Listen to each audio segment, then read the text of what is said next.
crabby, I was rude, I was unkind, and my wife said, "Okay, honey." And I left the room mad, and even mad thinking, what does she mean by "okay, honey"? I mean, I'm reaching for it, right? Whatever I can grab. And then I will tell you what happens to me, and I don't think I'm very strange. I think I'm a very normal man. I go into the other room, and then about 15 minutes later, I just feel like a heel. And I will walk back into that room, and I will kick the dirt. I say, "I'm sorry. I'm sorry. Could we talk about it? I'd really like to reevaluate that decision. I know you would follow. And that's why I want to make it right." One without a word. You're designed with it. You have a kind of beauty that is unlike men. We don't talk about men being beautiful, do we? We do talk about women being beautiful. Now, the problem is our society's put the emphasis on the wrong type of beauty, haven't we? We put the emphasis on the outside beauty of the woman, which just gives her a complex because she's now chasing something she's losing. Because our society says a beautiful woman is, what, somewhere like 18 to 25, something like that, in that range? That's what our society says. I'm not saying it, don't shoot me. But our society says that. When the reality is, the real beauty isn't the outward beauty. It's this inward imperishable beauty that 1 Peter chapter 3 talks about. For it says, then look down in verse 3. Your adornment must not be merely external, braiding the hair and wearing gold jewelry or putting on dresses, but let it be the hidden person of the heart with the imperishable quality of a gentle and quiet spirit, which is precious in the sight of God. There is a beauty that women can have on the inside that really is beauty. And it makes them just age in a way that, you know, my grandma has a sign up at her house. In this house was one sweet old lady and a grumpy old man. And that's true. My grandma is a really sweet old lady. My grandpa was a grumpy old man. She aged really well because she's just sweet on the inside, and it just came out, and you can't help but love her. And those sorts of things women are really capable of in a way that men can't be.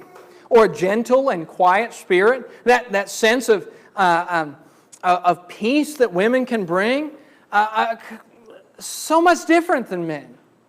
And it's precious in the sight of God. That is, a woman who has that peacemaker, placid nature. She's not stirring things up. She's not a gossip. She's not a slanderer, but she's somebody who brings people together and brings hope and joy and makes a house into a home. Those sorts of traits, that kind of a woman is precious in the sight of God. And then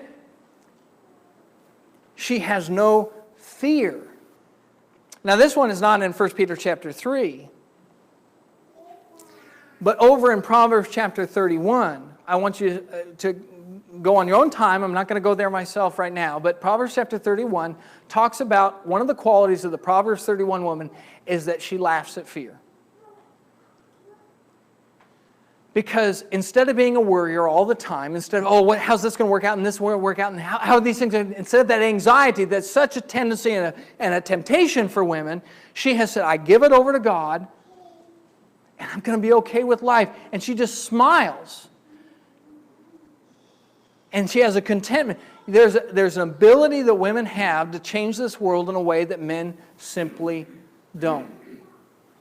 And so, in the same way that men are meant to have this bold leadership, women have a quiet, beautiful strength to them. And these things, when we engender them,